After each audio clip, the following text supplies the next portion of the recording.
ठंड में 2 गांव 2 शहर की बहू का गृह प्रवेश। माँ, हमने कह दिया सो कह दिया।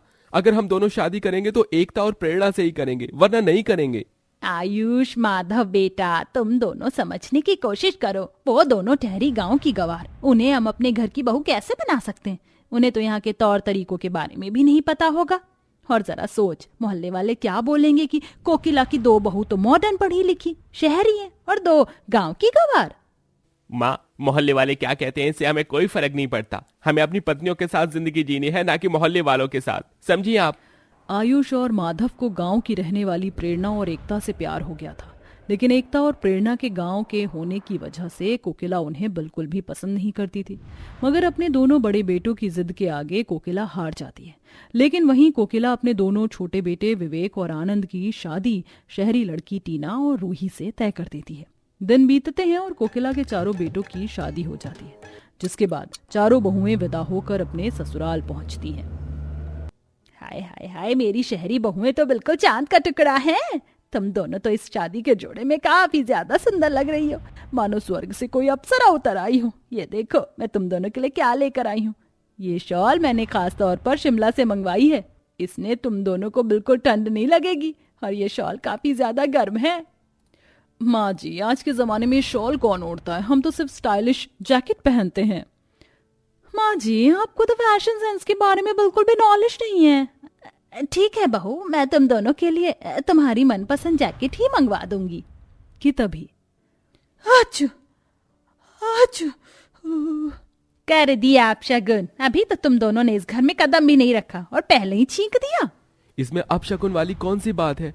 आपने इन दोनों को कब से घर के बाहर खड़ा कर रखा है? ऊपर से इतनी कड़ाके की सर्दी का मौसम है, किसी को भी तो सर्दी होगी ही ना। बस बस, अभी तो शादी हुए 1 दिन भी नहीं हुआ और तुम दोनों तो अभी से जोरू के गुलाम बन गए। हमारी दोनों गांव की गवार जेठानियों का घूंघट तो उनकी हाइट से ज्यादा लंबा है। अपनी सास और देवरानियों के ताने भरी बातें सुन बेचारी एकता और प्रेरणा की आंखों में आंसू आ जाते हैं कि तभी प्रेरणा और एकता के साथ आई हुई उनकी दोनों गाय हीरा और मोती जोर जोर से आवाज देने लगती हैं। ओह माय गॉड, ये गाय की आवाज कहाँ से आ रही है? माँ जी, क्या आपने अपने घर में गाय पाल रखी है? अरे नहीं नहीं देवरानी जी, ये आवाज तो हमारी हीरा मोती की है। वो क्या है ना, हीरा मोती शुरू से ही हमारे साथ रही हैं। विदाई के समय ये बहुत ज्यादा उदास हो गई थी, इसलिए हम इन्हें अपने साथ ले आए। फिक्र मत कीजिएगा, ये दोनों बड़ी ही प्यारी हैं, ये आपको बिल्कुल परेशान नहीं करेंगी। क्या मुसीबत है? ये दोनों गांव की जेठानियां कम थी क्या, जो ये दोनों गाय भी ले आई? आयुष, माधव, ये सब क्या है? माँ, हमने घर के पीछे एक तबेला बनवा दिया है। हीरा मोती वहीं पर रहेंगे, इससे आपको कोई भी परेशानी नहीं होगी। आयुष की बात सुन कोकिला कुछ कहती है उससे पहले ही गृह प्रवेश का मुहूर्त निकला जा रहा था। इसलिए कोकिला अब अपनी चारों बहुओं का गृह प्रवेश करने की तैयारी करती है और उनके सामने चावल से भरा कलश और आलते की थाली लाकर रख देती है। ओह माय गॉड, माँ जी, आपने ये खून क्यों रखा हुआ है?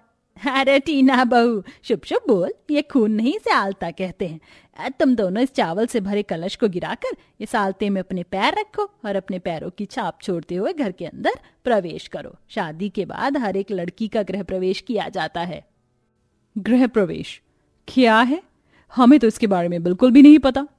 आप हमें बताइए, वरना हम ऐसे ही किसी भी नॉनसेंस रस्मों को नहीं करेंगे।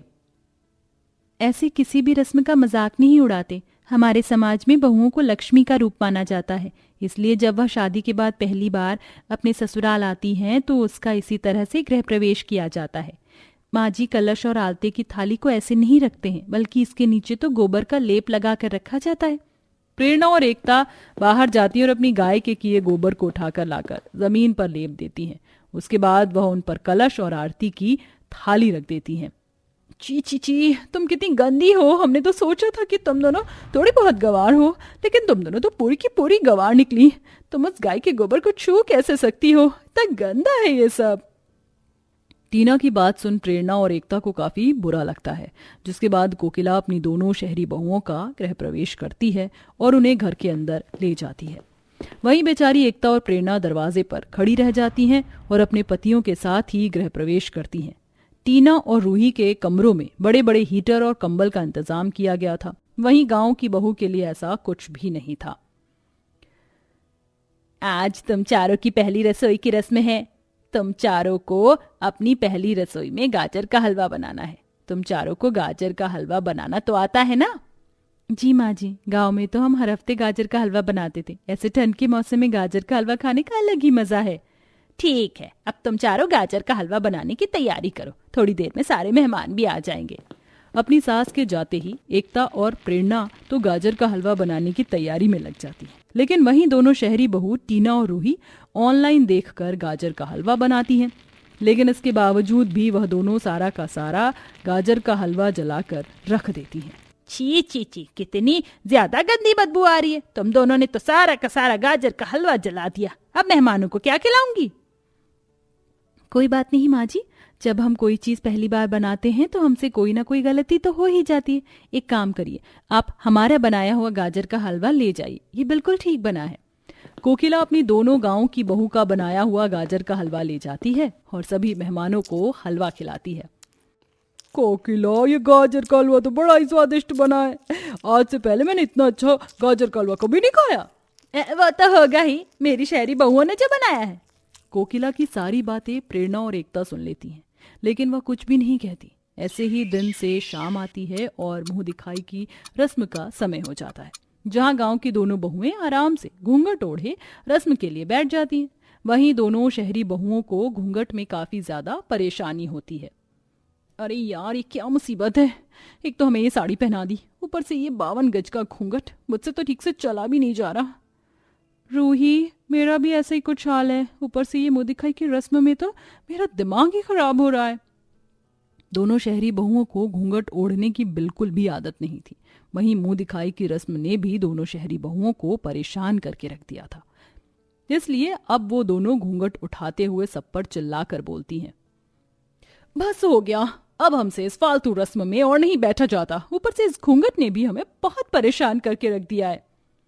कोकिला, ये तो कैसी शहरी बहू लेकर आई है, इन्हें तो बात करने की भी तमीज नहीं है और रस्म का कैसे मजाक उड़ा रही है। टीना, रूही, क्या है ये सब? तुम दोनों ने तो सारे मेहमान के सामने मेरी नाक ही कटवा कर रख दी। माँ जी, आप तो चुप ही करिए। जब से आए तब से ये रस्म वो रस्म यही करी जा रही है। टीना, ये क्या तमीज है माँ जी से बात करने की? तुम दोनों घर में जब से आई हो तब से माँ जी तुम दोनों का कितना ख्याल रख रही हैं, तुमसे कितना प्यार कर रही हैं। उसके बाद भी तुम सारे मेहमानों के सामने माँ जी से इस तरह से पेश आ रही हो। और आप सब लोग तो ऐसे कह रहे हैं कि शादी के बाद आपसे तो कभी किसी तरह की कोई भूल नहीं हुई होगी। शादी के बाद हर किसी लड़की को नए परिवार को समझने में समय लगता है। टीना और प्रेरणा के लिए ये सब कुछ नया है।